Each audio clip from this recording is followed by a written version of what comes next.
Purdue gets demolished by Notre Dame.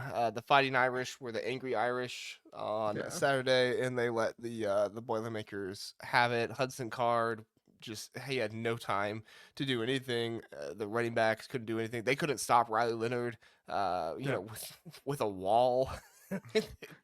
Riley Leonard just did whatever he wanted to do. My question going into the game was, could Riley Leonard pass on the secondary? He didn't have to. He just used his legs the entire time. And the Love guy, Jeremiah Love, the running back for Notre Dame, he did whatever he wanted to as well. And there was really none of the bleeding stopped at any point. There was never a point where Purdue finally put their foot down and they're like, yeah, we're going to play for some pride. It just kept happening and happening and happening. And right now, Purdue, that's embarrassing. They have become Purdue. Yeah. Yeah. Yeah.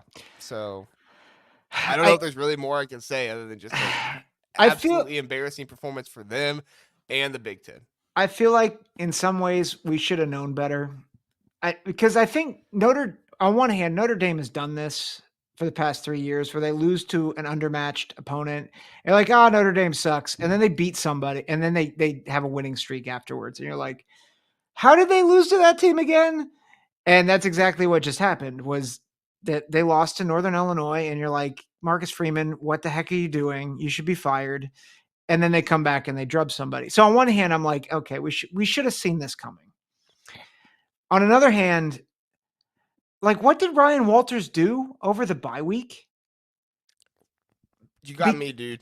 Their safeties combined for 8 missed tackles in this game. And that's supposed to be his position, their position of strength and his position of expertise. Yeah. What? I mean, I know Hudson Card didn't have time, but, I thought Hudson Card would be better than, I guess I don't know if you can be better when everything's going wrong like that. But I mean, it's one thing to get beat and beat badly. Like what happened to UCLA is one thing. This was just an utter failure by this coaching staff to get this team ready for a football game. Yeah. Yeah, no, you're exactly right. I mean, on the offensive line, I didn't think Gus Hartwig was bad. I mean, that's their center that, they feel really good about. I don't think he was bad in this game, but I can't say that for any of the rest of the offensive linemen. Yeah. None of them played well. Their right tackle gave up 4 pressures according to PFF. 2 of those were sacks. Yeah. If you're giving up 4 pressures in one game, it's going to be a long game from either tackle spot. So. And I know it's Notre Dame, but